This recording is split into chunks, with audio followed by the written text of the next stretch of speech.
नमस्कार दोस्तों, स्वागत है आपका डिफेंस अफेयर्स में। तो दोस्तों, राहुल गांधी ने ओपनली ही गवर्नमेंट पर यह आरोप लगाया है कि मोदी गवर्नमेंट इस बात की जिम्मेदार है कि जिससे चाइना और पाकिस्तान की दोस्ती बढ़ती जा रही है। और राहुल गांधी ने पार्लियामेंट में ओपनली ही ये भी कहा है कि चाइना भारत के लिए सबसे बड़ा सिक्योरिटी थ्रेट है। इसी के साथ साथ राहुल गांधी ने यह भी कहा है कि अभी हमारी विदेश नीति ऐसी नहीं है कि हम फिलहाल के टाइम में चाइना से निपट सकें। इसी के साथ साथ राहुल गांधी ने यह भी कहा है कि चाइना भारत के लिए एक बहुत ही बड़ा खतरा है और ऐसा पहली बार नहीं हुआ है कि ये स्टेटमेंट किसी ने दी हो। इससे पहले जनरल विपिन रावत जी भी यही स्टेटमेंट दे चुके हैं कि आज के टाइम में चाइना भारत के लिए बहुत बड़ा खतरा है। जैसे ही जनरल विपिन रावत जी की ये स्टेटमेंट आई थी तो उसके बाद चाइना की तरफ से भी एक स्ट्रॉन्ग रिएक्शन आया था और चाइना की तरफ से कहा गया था कि हम भारत के लिए कोई भी सिक्योरिटी थ्रेट नहीं खड़ा कर रहे हैं। और राहुल गांधी की तरफ से ये भी कहा गया है कि आने वाले टाइम में चाइना की तरफ से अटैक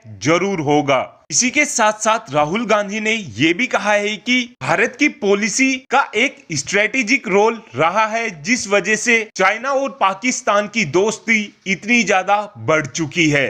तो दोस्तों, ये बात आप सभी भी काफी अच्छे से जानते हो कि चाइना और पाकिस्तान दिन प्रतिदिन बॉर्डर पर टेंशनों को बढ़ाने की कोशिश करते रहते हैं, लेकिन पहले भारत की ये स्ट्रेटेजी होती थी कि हम चुप रह लेते थे, लेकिन करंट गवर्नमेंट की तरफ से बिल्कुल भी चुप नहीं रहा जाता। तो दोस्तों, गवर्नमेंट की तरफ से ये भी साफ कर दिया गया है कि अगर चाइना एग्रेशन दिखाने की कोशिश करेगा तो हम भी बिल्कुल पीछे नहीं हटने वाले हैं। और अब कहीं ना कहीं चाइना को इस बात का भी खतरा हो रहा है कि जब चाइना ताइवान के ऊपर अटैक करेगा तो उस दौरान भारत की तरफ से चाइना के ऊपर अटैक ना कर दिया जाए। ऐसा इसलिए दोस्तों क्योंकि फिलहाल के टाइम में भारत बॉर्डर पर इंफ्रास्ट्रक्चर को बहुत ही ज्यादा अच्छा करने में लगा हुआ है। और दोस्तों, राहुल गांधी की इस स्टेटमेंट को देखते हुए भारत के विदेश मंत्री एस जयशंकर प्रसाद जी की तरफ से भी एक स्टेटमेंट आई है और इस स्टेटमेंट में बताया गया है कि चाइना और पाकिस्तान की दोस्ती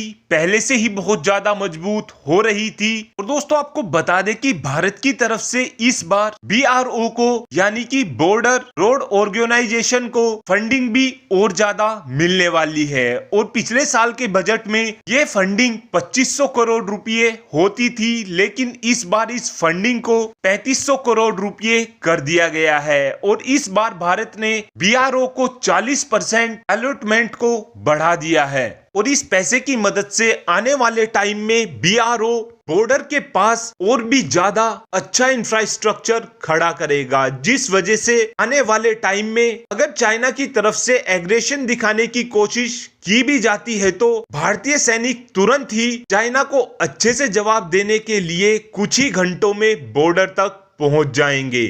thanks for watching this video. Have a good day.